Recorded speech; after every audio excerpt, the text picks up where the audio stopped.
Hello guys and welcome. This is your buddy Chukatron back at you again, about to give you guys another unboxing and review, and this time I'm going to be doing it on the Studio Series Blitzwing. Now this is from the Bumblebee Transformers movie. If you haven't seen it, go check it out. It's a pretty cool movie.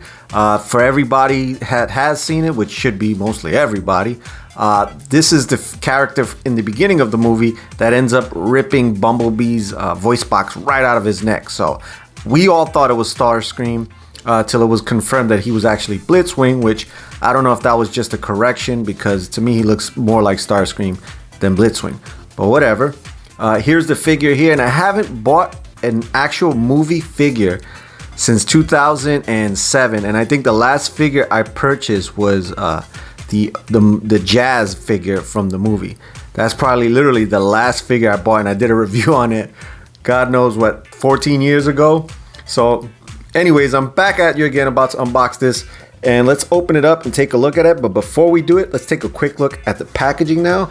And we do notice that he does come in this really nice stylized theater style packaging there. We have a nice display of the character right there, a picture from him from the film, and there we have the figure nicely displayed there. On the top there we have this translucent opening right there that allows light to come in, and it does display the figure really nice. On the other side here we do have a nicer picture of the character from the movie. On the back there we do have the promo shots of Blitzwing in his robot mode, and right there in his airplane mode. And it looks like we can take out the background. So for those who don't know, these things actually come with a background there that you can actually portray the figure on. Like I said, this is the ice-breaking figure for the Studio Series for me, because I've never bought a Studio Series figure. So for those who haven't, who've seen the original reviews that I've done on movie figures, it was back in 2007, and there was no movie series figure. So I felt obliged to get this figure, just because he looks so awesome. And the only figure I like probably more than this one is the helicopter from the first movie, Blackout. Blackout was awesome, and that was probably my favorite figure, and I wanted to get the Studio Series version of him that I saw, but I never got it. But I do got this guy, so let's unbox him, take a look at the figure.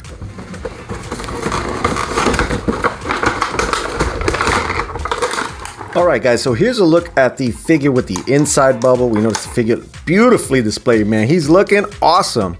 Does have this cool accessory here, and another accessory here. Here's a look at the front, and here's a look at the back. And here's a look at the inside of the packaging, and if we notice there, it does unfold like that, which you can display the figure right there in the center. And we do notice that the background is actually the part in the movie in the beginning when all the federal agents end up surrounding Bumblebee in the movie. So that is really neat. My first Studio Series figure, and that's pretty cool that it has that nice stage that you could put the figure on. There's a look at the front, and just cardboard on the back.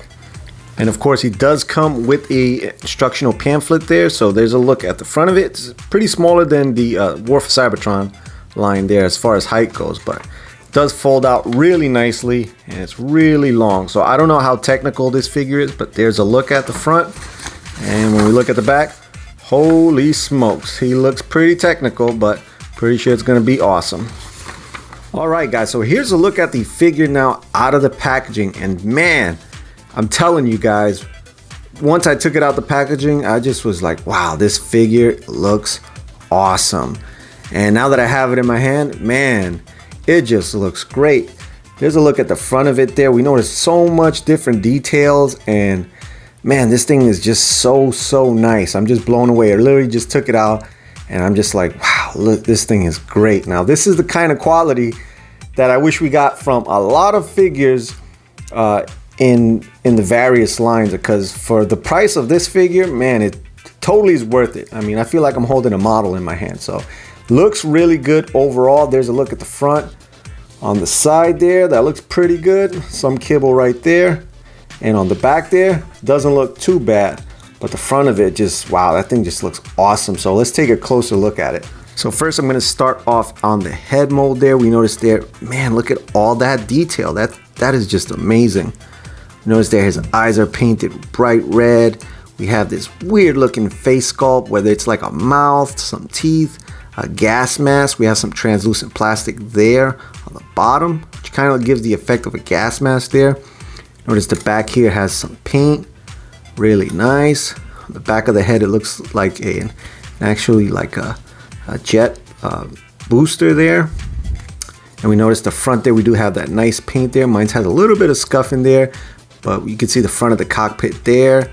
On the front there, that looks really, really cool, very Seeker-ish. In Transformers, you know, we noticed that the cockpit's there pretty much like Starscream. This looks like Starscream. We do have the vent ports right there, which look awesome. They're painted that nice red with some black paint right in there. The only thing is that I don't know, for some reason the figure is just falling apart, so it's kind of flimsy, which I'm not too impressed by. When we look at the midsection there, again, we have these two parts right here, which I'm not sure because I haven't transformed it yet. Nice looking arms. There's just so much to be said about the arms. You look at the shoulder part there, because I don't know what it transforms into, but I'm taking it with you guys. We notice we have some awesome detail right there on the arms, on the hands there. Woo, it's just looking good. Take a look at the other side. Really, really nice, awesome detail and paint work. I really like the paint work in this figure. There's a look at the legs, and all so much detail that I can't even put it in the video to show you because there's just so much of it. You notice the bottom there, we do have some nice details on the feet, which looks kind of like wheels or something. I don't know, I'm not too familiar with this. Side there's a look at it. Have some wings there, and overall, man, I gotta say it looks just awesome. All right, so let's take a look at the articulation now. So the head can rotate 360 degrees around. It can tilt forward and back, and it looks to be on a ball joint, but it can't tilt side to side. So the arms there, we can rotate them 360 degrees around. They do go out and in on the shoulders, like so. Elbow does have that nice double jointed articulation point right there. So we notice we have 2 points on the elbow, which allows arm to go out like that. We notice the hands there can rotate 360 degrees, which is sweet. On the other side, we'll notice that the hand can open and close, and the hand can rotate 360 degrees, which is really, really nice. The legs can go forward and back 180 degrees, minus with the wing part here. Yeah, they do go 180 degrees forward and back. It does have a thigh swivel joint, and the knee is a single bend knee, which can bend about 90 degrees. Look at the feet, they can tilt 90 degrees like so. Overall, all these articulation points and details make for some awesome posing.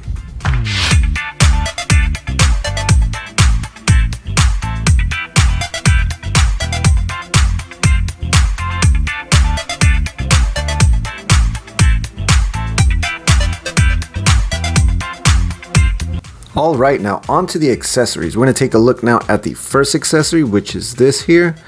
This is the part that we see in the movie. So he ends up transforming his hand into this kind of tool there. And we notice that we do have some details of fingers on it. So if you notice there, we can see a thumb, we see the fingers right there. And he has this contraption come out of the side of his hand right there from the inner palm. And he ends up going into Bumblebee's throat and just zapping his voice box right out of there. So that's really nice that it does come with the accessory. And to put it on, what I like about this figure is you can actually remove the hands. So the added articulation is awesome. And you can just pop the hands right out like that. And this opens up for this little port right here, which totally makes sense, which I'm kind of shocked that no other figures from like the Earthrise or the War for Cybertron line have that feature. I mean, you can, you know, put it in a porthole, but you can't take out the hands to swap out for like weapons, which I think is kind of cool. Very, you know, reminiscent to G1 figures that could do that. So you can put that there like so. So there's a look at him with it. And we're going to take a look now at the other accessory, which is this one. And this is the long arm cannon. And we kind of see the Decepticons in the beginning of the film have this here. So here's a look at it. So if we notice it there, it has really nice detail on the side there and on the front. We notice it has this long cannon there with these two side cannons right here. And this one actually just you can just put it into his other hand, which also pops right out if you want to ever just put something there as well. So what we could do is we could just take it, put it right here, and on this tab right there, it does have a porthole, and we could just pop it in, and that slides on like that. And there's a look at him with it, and I think it looks really good. Both accessories look pretty cool. So really happy with that hand design. That looks pretty sick, and I'm really excited about this thing. Look at that, man, that gun looks awesome. They have this nice light gray like paint on it, which really looks good, and it looks like it just molds perfectly from this angle, and I just think it looks really great. And he does have these two bombs that are on the side of his wings, so they can unclip right there, and there's a look at them, very plain, some detailing on the tips there. It does have a peg and a porthole on the other side.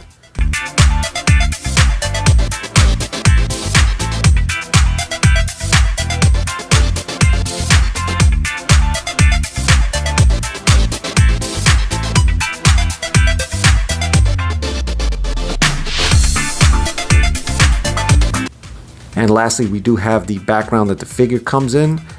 We notice on one side it says Studio Series 65, the other side says Transformers, and on the base there we have the Transformers Bumblebee logo. Right there on the background we get this really nice scenic scene with some troopers there, Humvees, and you can take your figure and just put it right on the base like so, which can give it a really cool background look. In my opinion, it doesn't really work too well. This kind of dangles, and the figure's pretty big, so he ends up hitting the background. So if you want to have him up there like that, probably just better to just put some tape on the background, but it does add to the figure, so I think it was pretty nice. Alright guys, so now onto the transformation. So we're going to do this. It looks a bit complicated, but we're going to try to get through this transformation together, so let's go.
Alright guys, so now that we have him in his alternate form, here's a look at him, and he looks like a really cool jet. Awesome so far. I mean, the mode looks okay.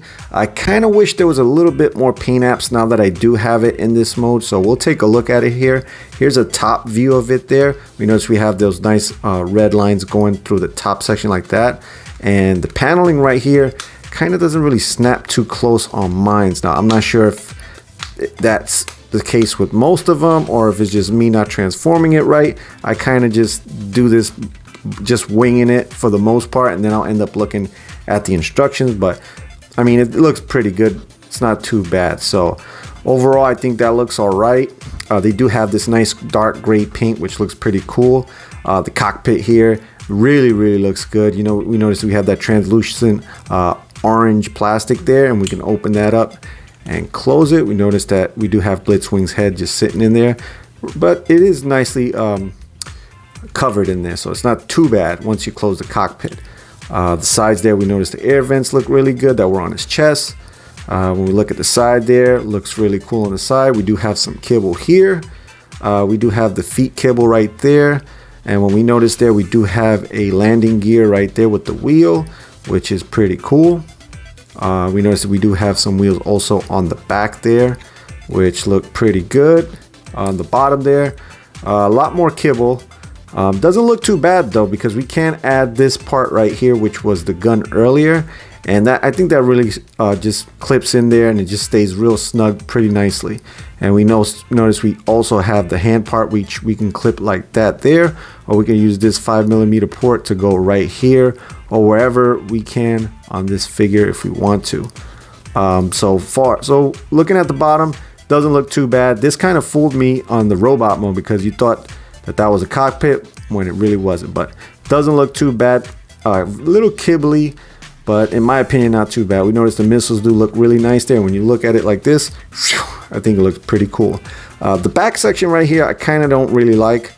Really kibbly here. You do have these nice wings that come out on the back there, but I don't know about these big bricky parts for the feet. But hey, I think it's the best they could have done for giving us such a rad robot mode. I think this mode is pretty cool. I heard some people complaining about it, but I really like it. So maybe they could have made them dark gray with some white highlights. That probably would have been cool also. But so overall, I don't really mind it. I think it's pretty cool. Okay, so here's a look at Blitzwing now with Starscream from the Earthrise War for Cybertron line.